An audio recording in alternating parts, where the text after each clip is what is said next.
আমার সাথে দেখা করার ইচ্ছা যাদের আছে এই ভিডিওটা স্পেশালি তাদের জন্য। যদি দেখা করার কারণটা এমন হয় যে বিলাল ভাই অনেক পপুলার হয়ে গেছে, ভাইয়ের সাথে গিয়ে ছবি তুলবো, ভিডিও বানাবো এবং ওই ভিডিওটা দিয়ে আমি আমার পেজ তৈরি করে ফেলবো, লক্ষ লক্ষ ফলোয়ার তৈরি করে ফেলবো, তাহলে এটা একটা ভুল ধারণা হবে। কারণ শুধুমাত্র ওই ভিডিওটাই রিচ করতে পারে, ওই ভিডিওটাই মানুষ দেখবে।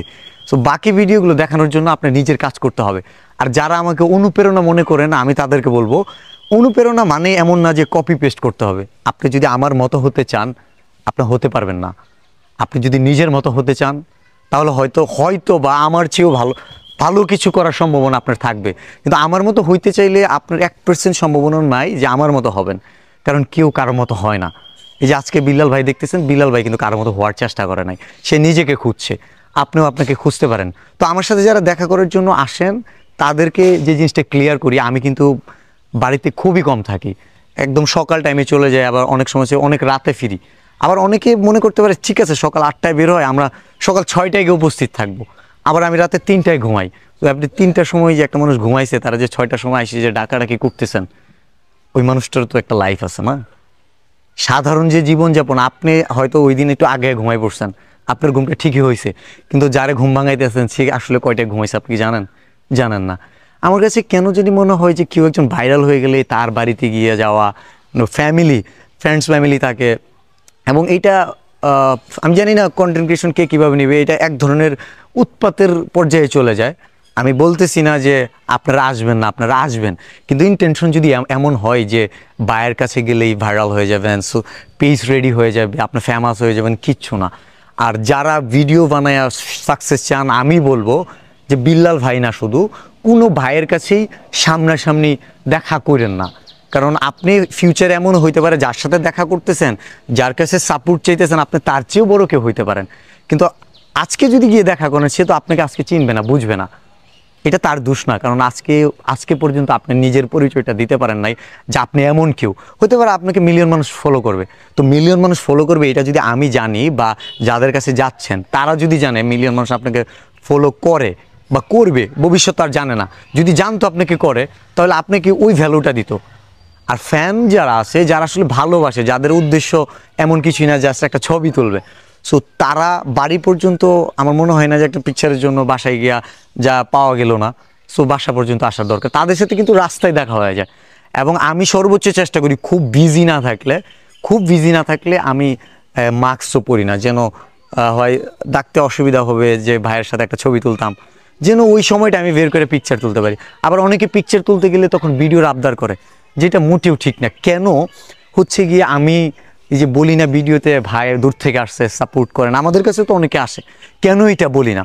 দুইটা কারণে বলি না। প্রথম হচ্ছে যে আসে তাকে যদি এটা বলি, এই ভিডিওটা যদি লাখখানিক মানুষ দেখে বা মিলিয়ন মানুষ দেখে, তার ইন্টেনশন দাঁড়াবো থরসব বিলালের কাছে গেছি, এই ভিডিওটা ভাইরাল হয়েছে, আমি তো একটু কাজ করি, আমি আরেকজনের কাছে যাই, এবং সেও যদি ভিডিওটা বানায় দেয়, ওই ভিডিওটা ভাইরাল হলে সে এরপরে কি হবে জানেন? সে অ্যাকচুয়ালি তার কন্টেন্ট, সে কাজ করবে না, সে শুধু মানুষের কাছে যাবে আর ভিডিও বানাবে, কিন্তু এতে কিন্তু তার জনপ্রিয়তা হবে না, বরঞ্চ মানুষ তাকে ছাপড়ি হিসেবে বলতে পারে। তো এটা হচ্ছে গিয়ে তার প্রসঙ্গ। এখন আমি কেন বানাচ্ছি না, আমার সমস্যাটা কোথায়? কেউ বলতে পারে যে না ওইটা তার ব্যাপার, কিন্তু আপনি কেন বানাই দিচ্ছেন না? আমি বানাই দিচ্ছি না এই কারণে যে আমি যদি বলি যে ভাই দূর থেকে আসছে, বাইকে সাপোর্ট করেন, কে আমার কাছের মানুষ কি করছে, আমার এলাকার মানুষ কি করছে, তাদেরকে তো বলতে হয়। এখন সবাইকে যদি বলি ভাই আসছে সাপোর্ট করেন, এই ভিডিওগুলো তো ফেসবুক মানে সোশ্যাল মিডিয়াতেই যাচ্ছে, বিভিন্ন মিডিয়াতে যাচ্ছে। তো সোশ্যাল মিডিয়াতে যারা আমাকে দেখছে তারা আমার কাজ দেখবে নাকি সাপোর্ট করা, এগুলো কথা বলা দেখবে, এগুলো তো কোনো কন্টেন্টের মধ্যে পড়ে না। যার কথা বলতেছি যে ভাই দূর থেকে আসে সাপোর্ট করেন, তার কাজ যদি ভালো হইতো মানুষ অবশ্যই দেখবে।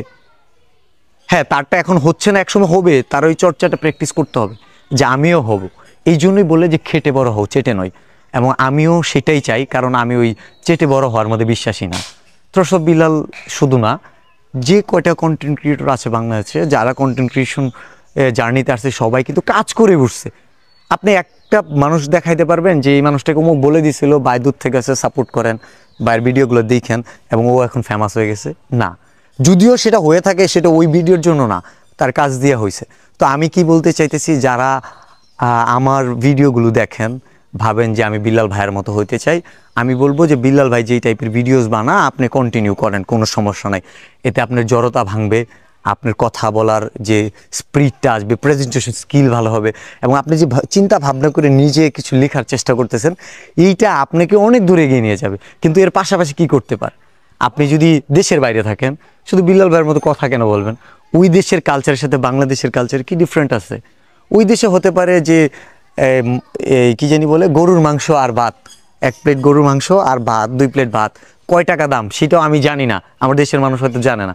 আগ্রহ থাকতেই পারে যে ওই দেশের মানুষের এই জিনিসটা বাঙালিরা খায়, কয় টাকা খরচ হয়, বা ওই দেশে একটা মানুষ সে মেসে থাকতেছে, খাইতেছে, তার কত টাকা খরচ হয় নর্মালি থাকতে গেলে।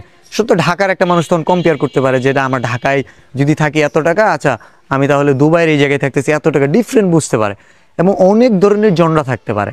এবং আমি কিছু কন্টেন্টের গ্রাফ শেয়ার করব ফিউচারে, যেইখান থেকে আমি বিলিভ করি মিলিয়ন মিলিয়ন মানুষ তাকে চিনবে, তার কাজগুলো দেখবে, এবং এগুলো আমি শেয়ার করব খুব শীঘ্রই।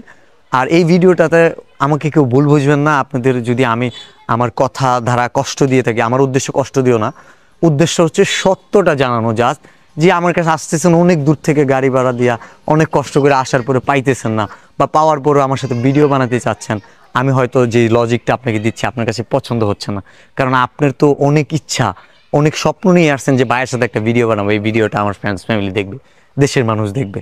সো বাইকে মাফ করবেন, কখনোই ভাইয়ের কাছে এই ধরনের ভিডিও পাবেন না, কারণ আমি চাই না যে আপনার ক্ষতি হোক, আমি চাই না আমার নিজের ক্ষতি হোক। আমি চাই আপনি যতটুকু যোগ্য আপনি তৈরি হন, তারপরে আপনার যোগ্যতা অনুযায়ী আপনি নিজে নিজের অবস্থান তৈরি করেন। এবং আমার বিশ্বাস, যদি আপনি চেষ্টা করেন, আপনি নিজের সেরাটা দিয়ে আপনি পারবেন। ধন্যবাদ।